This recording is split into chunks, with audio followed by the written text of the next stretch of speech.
Hello class ninth. जैसा कि आप सब जानते हैं और अभी तक आप लोगों के स्कूल में शुरू हो भी चुके होंगे चैप्टर्स, आपको पता है कि हमारी मैथ्स और साइंस की बुक्स इस साल से, इस एकेडमिक ईयर से चेंज हो चुकी हैं, राइट। तो चलिए मेरे साथ शुरू करते हैं हमारी साइंस की नई बुक को कवर करना, दैट इज़ एक्सप्लोरेशन, और मैथ्स की नई बुक को कवर करना, दैट इज़ गणित मंजरी। तो आज हम शुरू कर रहे हैं साइंस की बुक का फिजिक्स का पहला chapter, that is describing motion around us. ठीक है जी, चलिए। तो ये चैप्टर काफ़ी सिमिलर है जो पुरानी बुक में था मोशन के नाम से, काफ़ी सिमिलर है, बट हाँ कुछ छोटे छोटे चेंजेस भी हैं, कुछ एक दो टॉपिक्स ऐड भी हुए हैं, बट काफ़ी 60 to 70% जो इस चैप्टर का पार्ट है वो पुरानी बुक से मिलता जुलता ही है। तो समझते हैं मोशन क्या होता है पहले। What do we mean by motion. मान लेते हैं कि यहाँ पर मेरे पास कोई बिल्डिंग है ठीक है जी, और इस बिल्डिंग के पास एक स्टूडेंट खड़ा था जिसका नाम है ए। मैंने देखा अभी वो बिल्डिंग के बिल्कुल पास खड़ा है। फिर मैंने 5 मिनट के बाद उसे देखा, उसकी पोजीशन में चेंज था और वो बिल्डिंग से 10 मीटर के डिस्टेंस पे खड़ा था। तो अब जब मैंने उसे पहले देखा तो वो बिल्डिंग के साथ खड़ा था, जब मैंने दोबारा देखा तो वो बिल्डिंग से दूर खड़ा था। तो मैं बोलूँगी ना कि भाई इसका मतलब वो मूव करके वहाँ से वहाँ गया है। तो मोशन को कैसे एक्सप्लेन करूँ इस सिचुएशन में मैं। मोशन का मतलब क्या है, जब भी किसी ऑब्जेक्ट की पोजीशन में कोई चेंज आता है with respect to time, time के हिसाब से, and with respect to a reference point. यहाँ पे रेफरेंस पॉइंट क्या है मेरे पास, बिल्डिंग। कि जब भी किसी रेफरेंस पॉइंट के हिसाब से और टाइम के हिसाब से किसी ऑब्जेक्ट की पोजीशन में कोई चेंज आता है तो हम कहते हैं कि उसकी बॉडी में क्या हुआ है, मोशन। क्या मतलब हुआ इस चीज़ का कि पहले the student A was standing next to the building, after 5 minutes he was standing at a distance of 10 metre. That means इस 5 मिनट में वो बच्चा यहाँ से मूव करके यहाँ आ गया है, उसकी पोजिशन में चेंज आया है। So whenever the position of an object changes with respect to time and with respect to a reference point, हम कहते हैं कि उसकी बॉडी में क्या हुआ है, मोशन। ठीक है, whenever the position of an object changes with respect to time and with respect to a reference point, it is said to be in motion, right?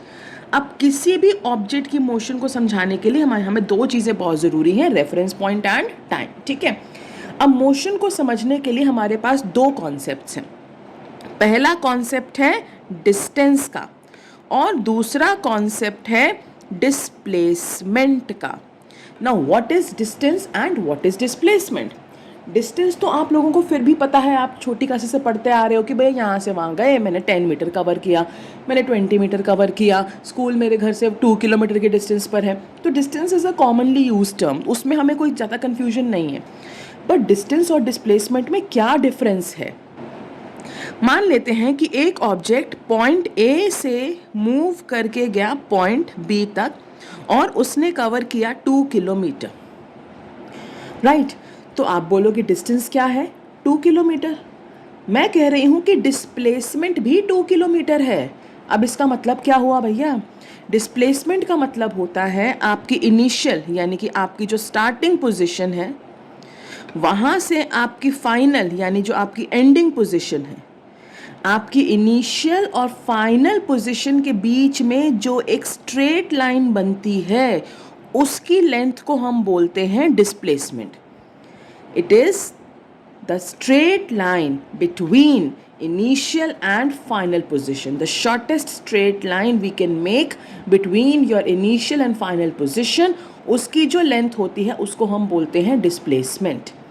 तो यहाँ पे अगर मैं देखूँ तो वो ए से बी गया, उसका डिस्टेंस 2 किलोमीटर है, बट ए और बी के बीच में स्ट्रेट लाइन भी तो यही बन रही है, तो डिस्प्लेसमेंट भी क्या होगा, 2 किलोमीटर ही होगा।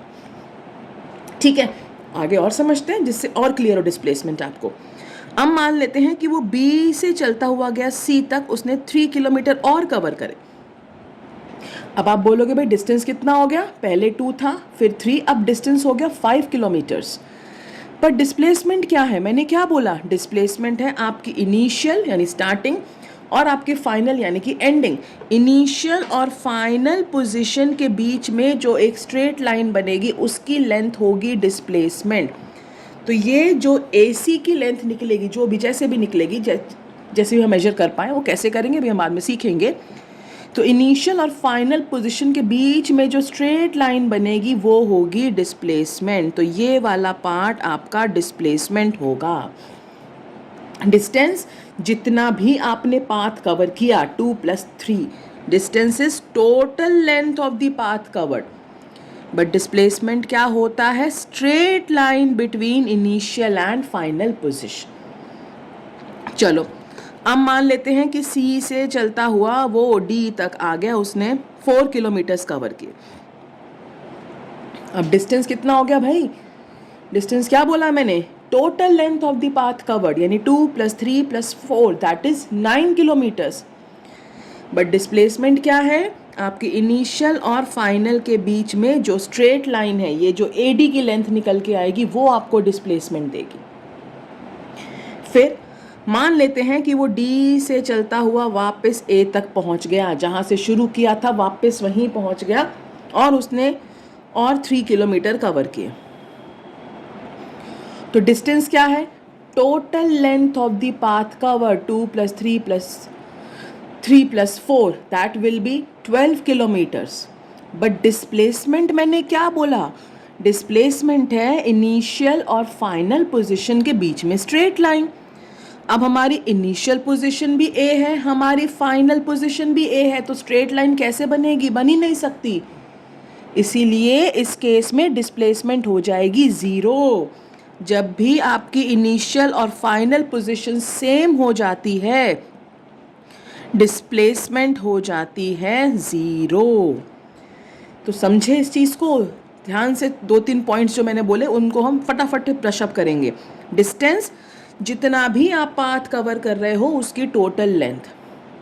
डिस्प्लेसमेंट क्या होता है? आपके इनिशियल और फाइनल पोजीशन के बीच में जो स्ट्रेट लाइन बनती है वो होती है डिस्प्लेसमेंट। सेकंड, अगर जहाँ से शुरू हुए वापस वहीं पहुँच गए हो तो डिस्टेंस तो आपने कुछ कवर किया है, 2, 3, 4, 3, 12 किलोमीटर डिस्टेंस तो कवर हुआ, लेकिन जहाँ से शुरू हुए अगर वहीं पहुँच गए, अगर आपकी इनिशियल और फाइनल पोजीशन सेम हो जाती है तो आपकी डिस्प्लेसमेंट 0 हो जाएगी। मतलब अगर ऑब्जेक्ट मूव कर रहा था तो डिस्टेंस 0 नहीं होगा, डिस्टेंस तो वो कुछ ना कुछ कवर करता जा रहा है, लेकिन डिस्प्लेसमेंट 0 हो सकती है। कब? इस चीज़ को याद रखना है, जब भी हमारी इनिशियल और फाइनल पोजीशन सेम हो गई तो हमारी डिस्प्लेसमेंट 0 हो जाती है। तो मानो आप घर से निकले, अपने स्कूल तक गए, आपने 2 किलोमीटर कवर किया, डिस्टेंस हो गया, डिस्प्लेसमेंट भी 2 किलोमीटर। अब मान लेते हैं कि आप अपने घर से स्कूल से वापस घर आ गए, आपने और 2 किलोमीटर कवर किया। तो आप जब घर से स्कूल गए, स्कूल से घर आए, आपने आपकी गाड़ी ने कुछ तो डिस्टेंस कवर किया, तो डिस्टेंस तो हो गया 4 किलोमीटर। लेकिन जहाँ से शुरू हुए वापस वहीं पहुँच गए, इनिशियल और फाइनल पोजीशन सेम हो गई, तो डिस्प्लेसमेंट 0। यानी जब भी ऑब्जेक्ट मोशन में होता है तो डिस्टेंस कभी भी 0 नहीं होता, लेकिन डिस्प्लेसमेंट 0 हो सकती है।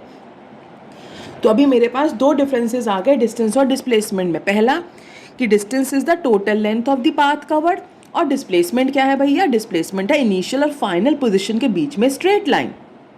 दूसरा पॉइंट, अगर ऑब्जेक्ट मोशन में है तो डिस्टेंस कभी भी 0 नहीं होगा, कुछ ना कुछ तो लेंथ कवर हो रही है।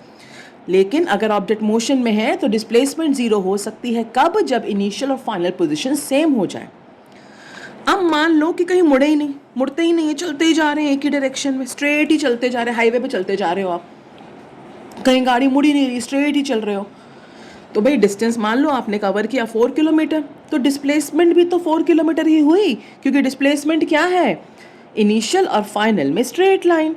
तो मैंने बोला कि भैया आप कहीं मुड़ ही नहीं रहे, आप स्ट्रेट ही चलते जा रहे हो। तो जब आप स्ट्रेट लाइन चलते हो तो जितना आपका डिस्टेंस होता है उतना ही आपकी डिस्प्लेसमेंट होती है। डिस्टेंस क्या है? Length of the path covered. Displacement क्या है? इनिशियल फाइनल में स्ट्रेट लाइन। दोनों बाई चांस इस केस में सेम ही है। अब प्रॉब्लम ये उठी कि हमें पता कैसे चलेगा कि अगर मैंने 4 किलोमीटर बोला तो वो 4 किलोमीटर में डिस्टेंस बोल रही हूँ या डिस्प्लेसमेंट बोल रही हूँ? तो दोनों में डिफ्रेंशिएट करने के लिए साइंटिस्ट ने बोला कि भाई छोटी सी चीज़ लगा लेते हैं, डायरेक्शन। मान लेते हैं कि ये 4 किलोमीटर हमने कवर किए थे ईस्ट डायरेक्शन में। तो अगर मुझे डिस्टेंस की बात करनी है, क्या बोला मैंने, अगर मुझे डिस्टेंस की बात करनी है तो मैं सिर्फ बोलूँगी कि डिस्टेंस है 4 किलोमीटर। लेकिन अगर मुझे डिस्प्लेसमेंट की बात करनी है तो मैं डिस्प्लेसमेंट के साथ डायरेक्शन भी लगाऊंगी। मैं क्या बोलूँगी, 4 किलोमीटर इन ईस्ट। तो अगर मैंने डायरेक्शन लगाई तो मैं डिस्प्लेसमेंट की बात कर रही हूँ, अगर मैंने डायरेक्शन नहीं लगाई तो मैं डिस्टेंस की बात कर रही हूँ।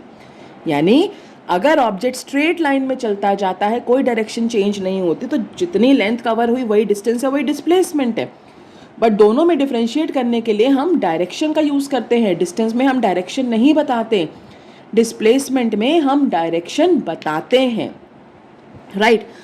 अब इसी से एक चीज़ हमारी निकल के आती है कि वो सारी चीज़ें फिजिक्स में जिसमें डायरेक्शन के साथ साथ मैग्नीट्यूड भी है, मैग्नीट्यूड मतलब वैल्यू, जैसे यहाँ पे 4 किलोमीटर की वैल्यू है इसकी और डायरेक्शन भी है, वो सारी चीज़ें जिसमें वैल्यू भी है और डायरेक्शन भी है, जैसे कि ये आपका डिस्प्लेसमेंट, ऐसी सारी चीज़ें जो फिज़िक्स में होती हैं, जो भी हम पढ़ते हैं जिसमें डायरेक्शन भी होता है और अमाउंट भी, मैग्नीट्यूड भी, उन्हें बोला जाता है वेक्टर क्वांटिटीज़। तो डिस्प्लेसमेंट एक वेक्टर क्वांटिटी है। लेकिन वो सारी चीज़ें जिसमें डायरेक्शन नहीं होती है, सिर्फ मैग्नीट्यूड होता है, जैसे कि डिस्टेंस, उसमें सिर्फ मैंने क्या बोला, 4 किलोमीटर, मैंने डायरेक्शन नहीं बताई।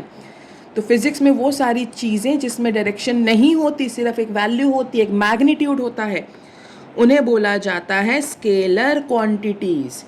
सो what is a scalar quantity? All those quantities which only have a magnitude but no direction. For example, distance. And what are vector quantities? All those quantities which have a direction as well as magnitude. For example, displacement. आगे और भी आएंगे इनके examples. तो फटाफट समझते हैं distance displacement क्या था। जब भी ऑब्जेक्ट मोशन में होता है तो डिस्टेंस क्या होता है, total length of the path covered, और डिस्प्लेसमेंट क्या होता है, shortest straight line between initial and final position. दूसरा पॉइंट हमने क्या पढ़ा डिस्टेंस का, जब भी ऑब्जेक्ट मोशन में है तो डिस्टेंस कभी भी जीरो नहीं होगा। It can never be zero when object is in motion. Is in motion जरूरी है, अगर रुका ही हुआ है तो डिस्टेंस तो कुछ होगा ही नहीं ना। लेकिन अगर ऑब्जेक्ट मोशन में है तो डिस्टेंस कभी जीरो नहीं हो सकता। But displacement can be zero अगर आपकी इनिशियल और फाइनल पोजीशन सेम है। तीसरा point of difference, distance is a scalar quantity, इसमें डायरेक्शन नहीं होती, and displacement is a vector quantity, इसमें डायरेक्शन और मैग्नीट्यूड दोनों होते हैं। अब एक छोटी सी चीज समझते हैं। हमने देखा कि डिस्प्लेसमेंट तो जीरो भी हो गई, ठीक है। अब यहाँ पे भी अगर आप देखो तो 3, 4 कहीं ना कहीं से अगर हम निकालें तो जो ध्यान से सुनना इस बात को, जो डिस्प्लेसमेंट है वो कभी भी हमारी डिस्टेंस से ज़्यादा नहीं आती। डिस्टेंस डिस्प्लेसमेंट से ज़्यादा रहता है या इक्वल होता है। डिस्टेंस या तो डिस्प्लेसमेंट के इक्वल होगा जैसे इस केस में, या डिस्टेंस हमेशा डिस्प्लेसमेंट से ज़्यादा होगा। डिस्टेंस कभी भी आपका डिस्प्लेसमेंट से कम नहीं आ सकता। कभी न्यूमेरिकल में अगर आ जाए तो समझ जाओ कोई ना कोई गलती की है। डिस्टेंस या तो डिस्प्लेसमेंट से बड़ा होगा या उसके बराबर होगा। तो एक और पॉइंट ऑफ डिफरेंस हम लिख सकते हैं कि डिस्टेंस जो है डिस्प्लेसमेंट से बड़ा या इक्वल होता है, और यहाँ पर डिस्प्लेसमेंट जो है डिस्टेंस से छोटी या उसके इक्वल होती है। डिस्प्लेसमेंट या तो डिस्टेंस के बराबर आएगा या उससे छोटा होगा। डिस्प्लेसमेंट कभी भी डिस्टेंस से बड़ी नहीं हो सकती। तो distance total length of the path cover, displacement shortest straight line between initial and final position. Distance can never be zero when object is in motion. Displacement can be zero when object is in motion. That is whenever your initial and final positions are same. Distance does not involve direction. That means it's a scalar quantity. Displacement has direction as well as magnitude. Therefore, it's a vector quantity. And fourth point, distance is either equal to or more than displacement. Displacement is either equal to or less than distance. Clear? सो ये था हमारा थोड़ा सा introduction इस chapter का, describing motion around us. Next video में हम इसके न्यूमेरिकल्स भी देखेंगे और आगे कॉन्सेप्ट कवर करेंगे। एंड साथ ही साथ मैं शुरू करने वाली हूँ बायो का chapter, cell, the building blocks of our body cell, क्योंकि एक चैप्टर फिजिक्स करेंगे, साथ में बायो भी करनी है, साथ में केमिस्ट्री भी करनी है, तो will start everything side by side. तो ये हो गया हमारा चैप्टर स्टार्ट फिजिक्स का। इसको अच्छे से देखिए, समझिए इसको, and send me your doubts in comment section. Take care all of you, till the next video, bye bye.